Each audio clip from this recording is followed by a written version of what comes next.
Assalamualaikum warahmatullahi wabarakatuh. Berjumpa lagi dengan Bu Lydia pada mata pelajaran Sejarah Indonesia. Pada materi kali ini kita akan membahas tentang kehidupan masa praaksara di Indonesia. Yang pertama, kita perlu mengetahui perkembangan bumi dan munculnya makhluk hidup. Perkembangan bumi dari masa ke masa.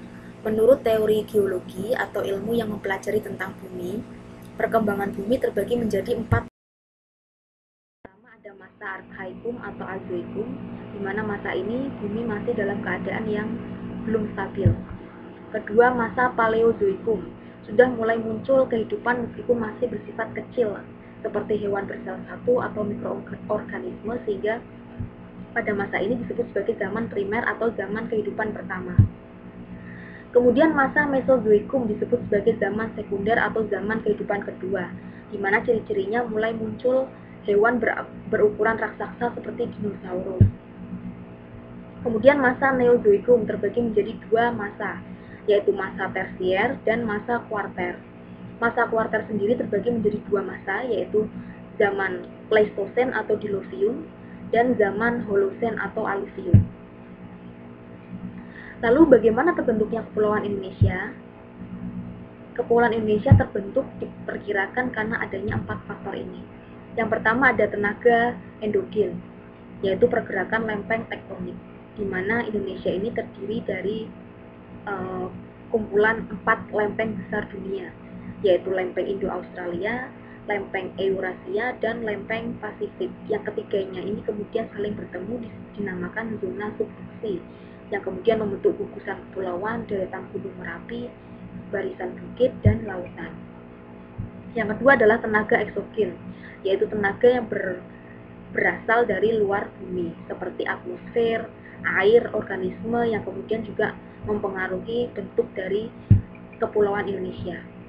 Yang ketiga ada perubahan iklim, seperti turunnya permukaan laut yang kemudian memunculkan daratan baru. Dan pada masa ini, pada zaman ini diperkirakan Kepulauan Indonesia ini sudah mulai muncul dua daratan yang luas, yaitu paparan Sunda dan paparan Sahul.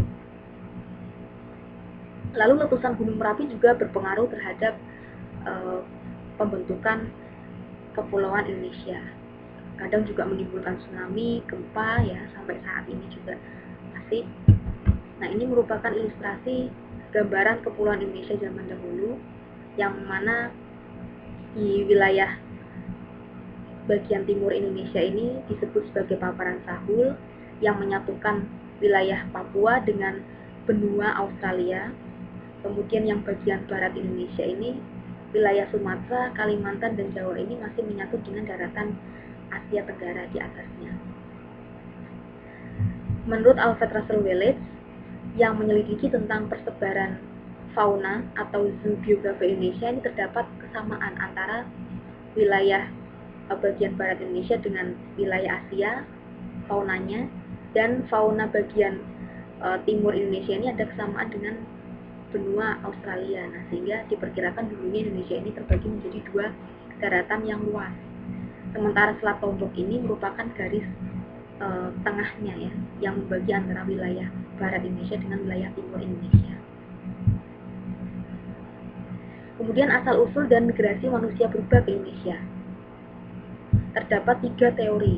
Yang pertama ada teori Afrika, yang mengatakan bahwa asal-usul manusia purba di Indonesia ini berasal dari Afrika yang kemudian bermigrasi ke wilayah Indonesia dan menyebar ke seluruh belahan bumi.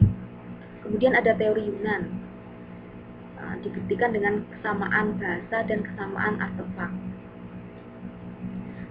Pada masa ini, pada teori ini,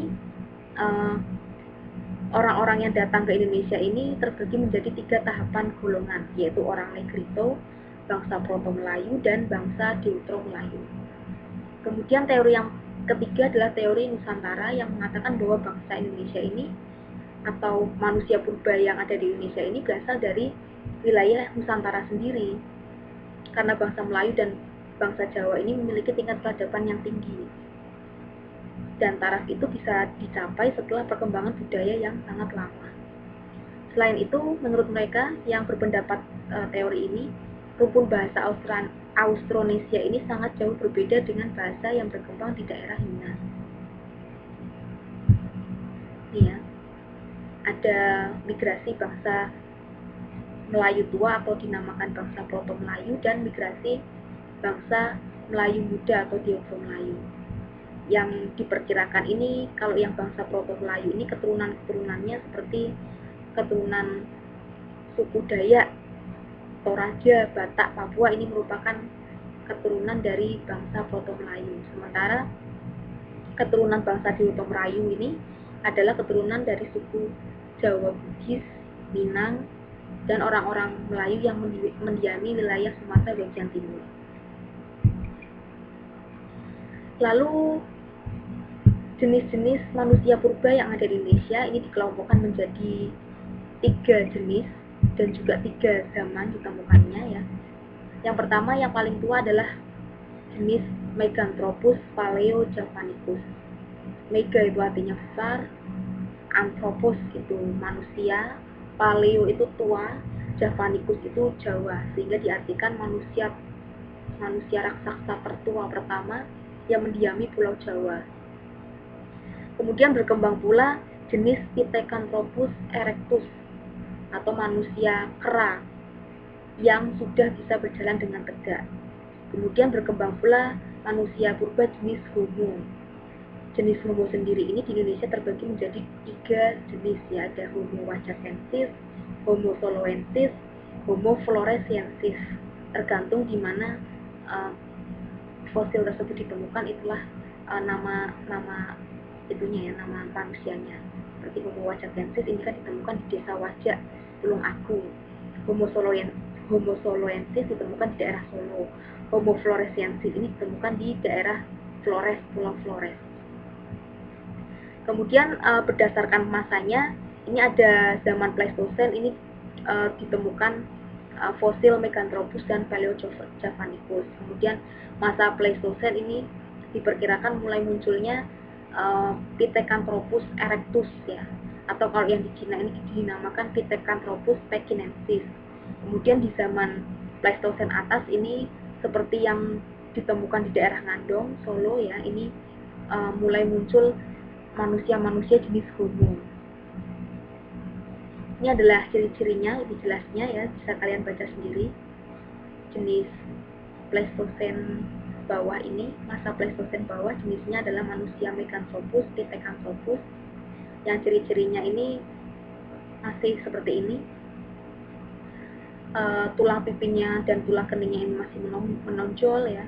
Sifat keranya masih nampak ya. Dan ciri-ciri lainnya dari manusia Meganthropus paleojavanicus ini adalah karena yang ditemukan pada saat itu adalah struktur giginya yang menunjukkan bahwa dia pemakan tumbuh-tumbuhan. Kemudian ada Pithecanthropus yang awal ditemukannya itu adalah bagian tulang paha, tulang kaki ya, yang menunjukkan bahwa sepertinya dia sudah bisa berjalan dengan tegak. Kemudian di Pleistosen tengah, di daerah Trinil, daerah Ngawi ya, ditemukan oleh Eugene Du Bois Pithecanthropus erectus.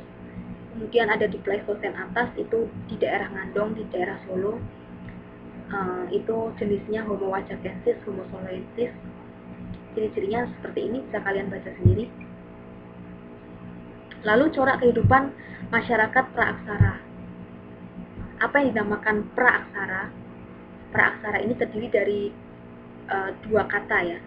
Pra itu artinya adalah sebelum, aksara itu adalah tulisan. Sehingga zaman praaksara dinamakan zaman di mana kehidupan manusia tersebut belum mengenal tulisan ya.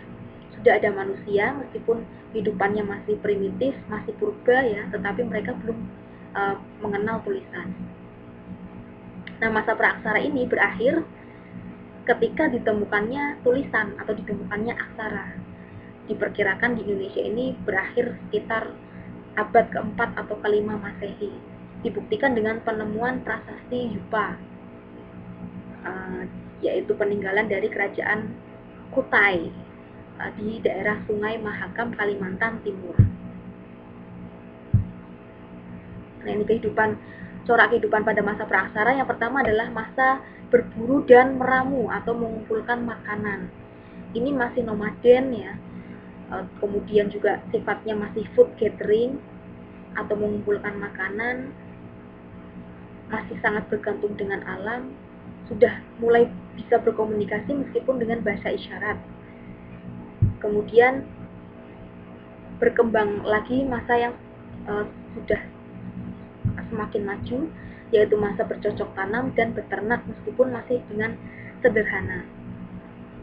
Ciri-cirinya yaitu food producing atau sudah mulai memproduksi makanan sendiri. Kemudian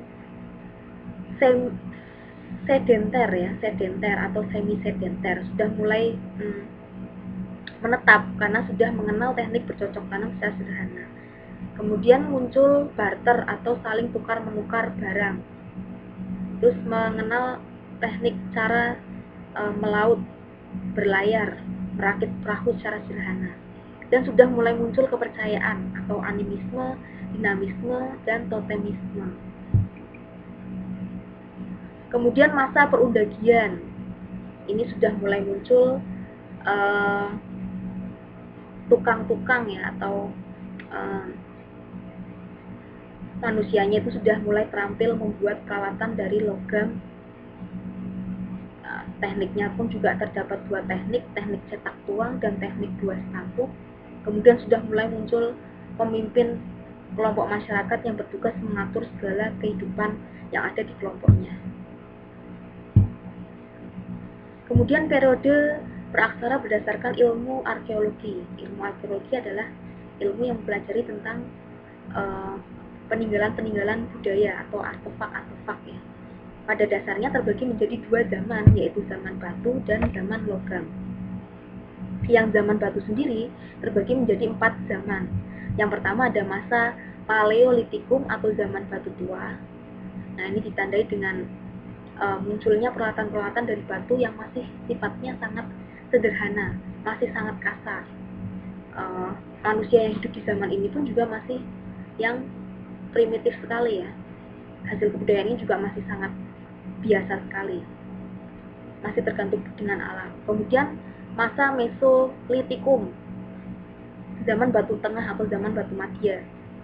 Ini ciri-cirinya yaitu ditemukannya kejokan modinger atau sampah dapur, bahwa pada saat itu manusia purba sudah mulai tinggal di deretan sungai yang memakan kerang-kerang ya. Nah, sehingga tumpukan kerang-kerang itu bisa ditemukan di daerah Sumatera atau Aceh dan Medan itu ya, berupa tumpukan-tumpukan kerang yang membatu, yang diperkirakan itu berasal dari manusia purba yang sudah tinggal di pinggiran pantai. Atau ada juga teknik tinggal di gua-gua atau bahasa Belandanya itu Abristousroch, yaitu seperti di Gua Leang-Leang di daerah Sulawesi Selatan, ada juga di Gua Lowo, Ponorogo gitu ya.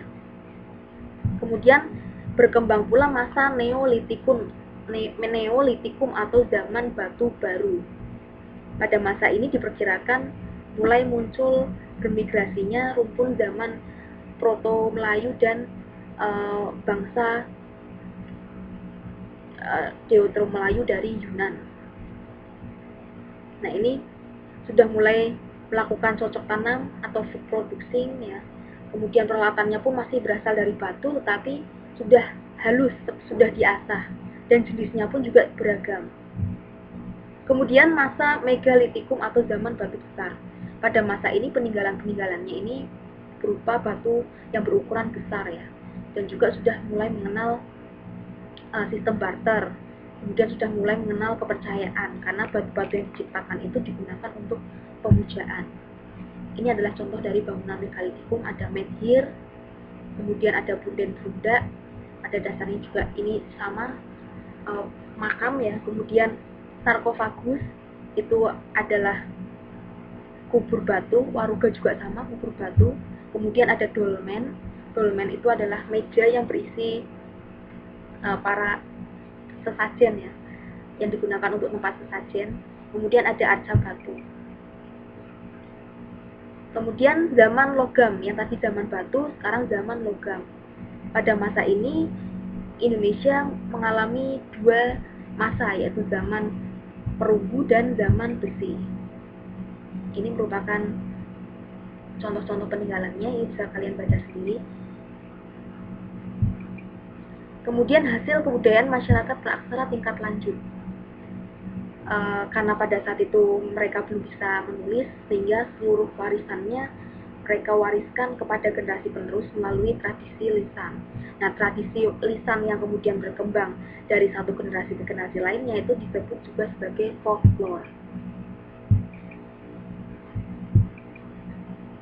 Nah, ciri-ciri folklore diantaranya penyebarannya dilakukan secara lisan, bersifat anonim, artinya nama penciptanya tidak diketahui. Kemudian memiliki gaya bahasa yang hiperbola, dilebih-lebihkan. Kata-katanya kadang kata-kata kiasan atau klise. Memiliki fungsi penting dalam kehidupan masyarakat, selain sebagai hiburan, pendidikan nilai, mengungkapkan keinginan yang terpendam atau menyampaikan sebuah protes sosial ya. Nah, ini jenis-jenis folklore yang ditemukan ada mitos ya, mitos atau cerita rakyat yang tokohnya biasanya adalah para dewa atau makhluk setengah dewa. Kemudian ada legenda, dianggap sebagai cerita rakyat yang benar-benar terjadi. Kemudian ada dongeng, ini cerita fiktif atau imajinatif yang berisi nilai moral dan sindiran. Kemudian ada nyanyian rakyat yang pada saat itu berfungsi sebagai pelipur lara. Ada juga tari-tarian yang diiringi oleh nyanyian rakyat dan juga menggunakan bunyi-bunyian alat musik tradisional saat itu. Kemudian ada upacara kematian, perkawinan, pengukuhan kepala suku, upacara tolak bala gitu ya, ritual-ritual yang diteruskan atau diwariskan dari satu generasi ke generasi lainnya. Lalu nilai-nilai budaya pada masa praaksara